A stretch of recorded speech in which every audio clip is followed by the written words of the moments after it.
সাবেক আইজিপি বেনজির আহমেদের বিরুদ্ধে ওঠা দুর্নীতির অনুসন্ধানের অগ্রগতি দেখতে চান হাইকোর্ট। দুদককে প্রতিবেদন দাখিলে এর জন্য 2 মাস সময় বেঁধে দিয়েছেন আদালত। দুদকের দাবি, স্বচ্ছভাবে তদন্ত করে নির্ধারিত সময়ে জমা দেওয়া হবে অনুসন্ধান রিপোর্ট।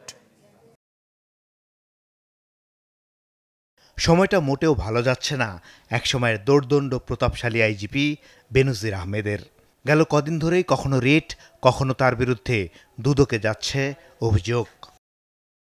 আগামী 2 মাস দুদক আর হাইকোর্টের বৃত্তেই থাকতে হবে সাবেক এই আইজিপিকে। সোমবার দেশে বিদেশে অবৈধ সম্পদ অর্জনের অভিযোগের অনুসন্ধান শুরুর কথা জানায় দুদক। মঙ্গলবার এ সংক্রান্ত একটি রিটের শুনানি হয় উচ্চ আদালতে, যেখানে সাবেক আইজিপি দুর্নীতির অনুসন্ধানে বিচার বিভাগের মনিটরিং চান রিটকারী আইনজীবী। শুনানি শেষে 2 মাসের মধ্যে অনুসন্ধানের অগ্রগতি প্রতিবেদন দাখিল করতে বলা হয় দুদককে। রিটকারী আইনজীবী বলছেন, তদন্ত যাতে ভিন্ন খাতে না নেওয়া হয় সেজন্যই আদালতের নজরদারি চেয়েছেন তারা।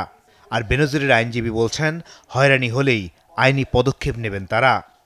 আমরা একটা সুষ্ঠু তদন্তের জন্য বেনজির সাহেবের যে অ্যালেস্ট দুর্নীতির অভিযোগ এসছে পেপারে, সেইটা একটা সুষ্ঠু তদন্ত আমরা চেয়েছি। আমরা মনে করি আমরা যেটা চেয়েছিলাম জনস্বার্থে, আমরা মাননীয় কোর্ট থেকে সেই আদেশ আমরা পেয়েছি। উনি এই আদেশের বিরুদ্ধেও কিন্তু আপিল বিভাগে যেতে পারবেন।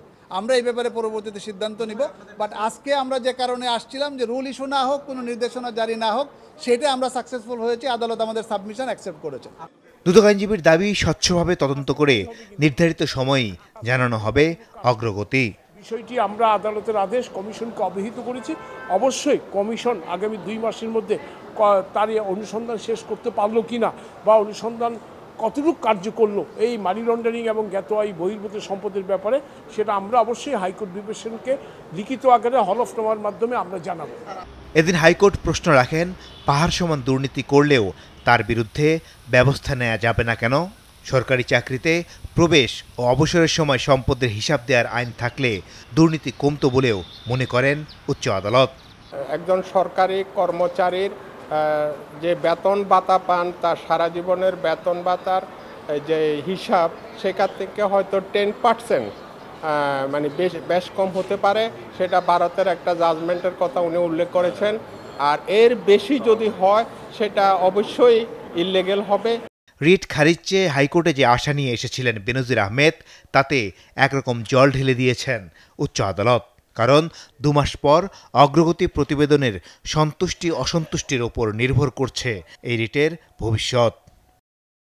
মাসুদুর রহমান, চ্যানেল 24, ঢাকা।